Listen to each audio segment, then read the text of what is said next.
సేవా తీర్థ్ అండి. ఇది పీఎం ఆఫీస్‌కి పెట్టిన కొత్త పేరు. సంచార్ సౌదీ. ఇది సైబర్ మోసాల మీద ఫిర్యాదు కోసం కేంద్ర ప్రభుత్వం రూపొందించిన ఒక యాప్.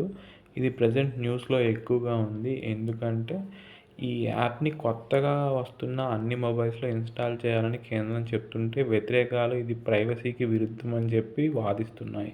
3/12/2025 ఇది ప్రపంచ దివ్యాంగుల దినోత్సవంగా జరుపుకుంటారు. మన ఇండియాలో ప్రతి 811 మంది రోగులకి ఒక వైద్యుడున్నాడని కేంద్ర ప్రభుత్వం పార్లమెంట్లో అడిగిన క్వశ్చన్‌కి సమాధానంగా చెప్పింది.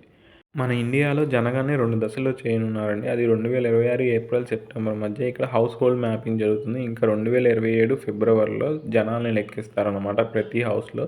ఈసారి జనగణన 30 క్వశ్చన్లతో జరగనుంది. యాక్చువల్‌గా ఈ జనగణన 2021లో జరగాల్సింది. కానీ కోవిడ్ వల్ల వాయిదా అయ్యి 2026, 27లో జరుగుతుంది.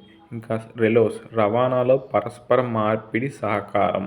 ఇది రష్యాతో జరగనున్న ఒప్పందం అండి. దీని ప్రకారం రష్యా, ఇండియా కలిపి సైనిక ఇన్ఫ్రాస్ట్రక్చర్‌ని, ఇంకా షిప్ బిల్డింగ్, ఇంకా నౌకల్ని నిర్మించనున్నాయి. యుద్ధ విమానాలు ఆకాశంలో ఉన్నప్పుడు ఏదైనా ప్రమాదం జరిగితే దాని నుంచి పైలట్ బయటికి రావడానికి రూపొందించబడిన ఎస్కేప్ వ్యవస్థ అండి. ఈ టెస్ట్ పేరు high speed rocket sled test. దీన్ని చండీగఢ్లో డీఆర్డీఓ సక్సెస్ఫుల్గా అయితే కండక్ట్ చేసి విజయం సాధించింది.